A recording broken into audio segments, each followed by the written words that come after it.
nggak punya kerjaan, pengangguran. Ya pengangguran.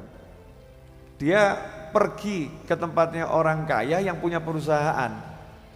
Terus curhat, "Pak, saya ini menganggur. Kalau bisa dibantu kerja di sini jadi apalah gitu." Ini bukan berkeluh kesah, namanya cari pekerjaan. "Saya menganggur sudah 5 tahun, Pak, bisa ditolong." Itu namanya cari pekerjaan. Tapi kalau kamu keliling ke orang-orang dan ngomong, "Aku nganggur 5 tahun loh Kang, 5 tahun aku nganggur. Aku nganggur 5 tahun, aku nganggur 5 tahun, aku nganggur." Semua orang dilapori, "Saya nganggur 5 tahun, cari uang susah, saya nganggur 5 tahun." Itu kamu nggak cari kerjaan, namanya curhat. Nah curhatnya begini berarti keluh kesah.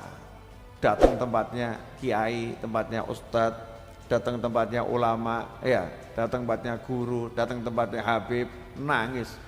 "Habib, saya nganggur 5 tahun. Wah, Habibnya jawab, "Baru 5 tahun, saya 20 tahun. Saya 20 tahun.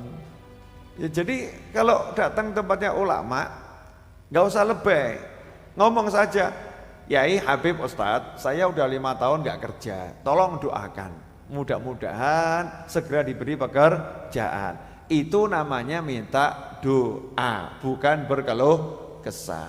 Tahu bedanya ya? Nah, kenapa keluh kesah itu tercela?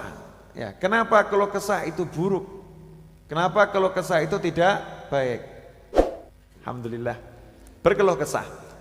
Jadi keluh kesah itu muncul karena gak ridho sama Allah.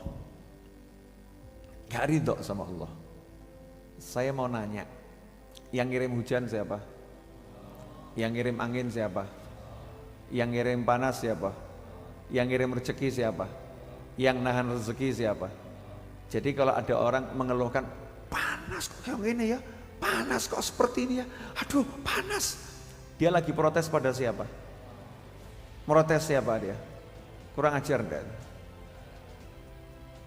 Orang lagi nggak punya duit, susah. Terus dia cerita ke saya, "Aku orang duit, aku orang duit. Mau golek duit kok angel, cari uang susah, saya nggak punya duit, cari uang susah." Dan seterusnya, dan seterusnya, dan seterusnya. Lah yang nahan rezekinya siapa? Allah. Berarti dia lagi protes, perbuatannya siapa yang dia protes? Allah. Kurang ajar atau enggak kurang ajar? Kurang ajar. Makanya pagi hari sama sore hari kan disuruh ngucap, "Raditu billahi rabban wa bil islami dinan wa bi Muhammadin sallallahu alaihi wasallam nabiyyan wa rasula." Disuruh ngucap seperti itu. Ridho sama Allah artinya perlakuan Allah apapun ridho, seneng gitu. Nah, nggak boleh keluh kesah karena itu alamat atau tanda tidak ridho, tanda tidak puas dengan pembagian dari Allah Subhanahu wa ta'ala. Dikatakan dalam sebuah syair, "In tardha bil maqsumi ishta muna'aman, fa in lam tardha bi ishta fi hazan." Jadi pernah kakek saya itu kakek ya, wafat umur 93 tahun. Kakek saya itu hidup di rumah kontrakan reot. Rumah kontrakan yang reot. Jelek rumahnya. Dan antara ruang tamu dan ruang dalam itu besarnya atau keseluruhan rumah itu besarnya dari tiang itu, tiang yang ada salonnya itu ya, sampai tembok ini. Itu memanjangnya, melebarnya sampai tembok sana itu. Kecil loh, ya kecil.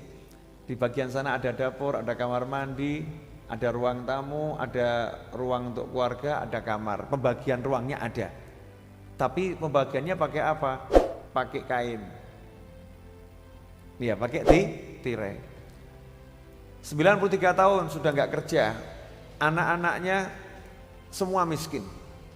Anak-anaknya semua miskin, termasuk almarhum ayah saya. Pas-pasan. Semuanya miskin. Nggak pernah minta sama orang.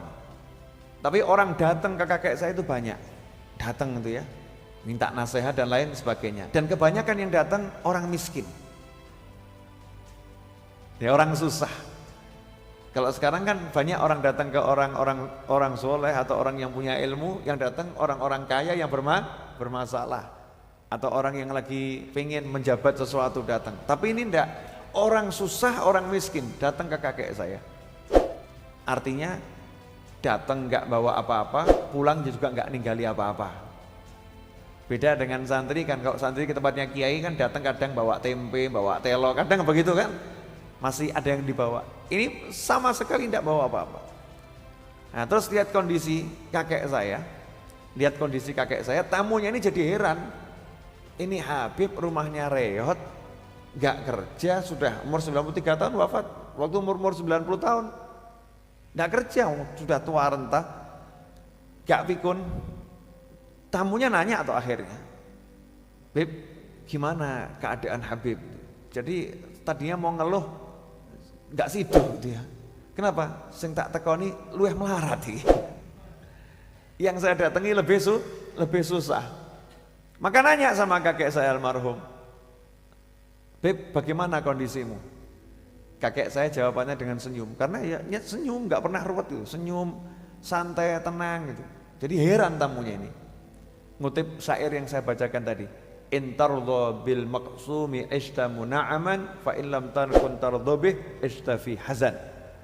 Kalau kamu ridho dengan apa yang dibagikan Allah, kamu hidup dalam penuh kenikmatan. Kalau kamu tidak ridho dengan apa yang dibagikan Allah, kamu akan hidup dalam kesedihan.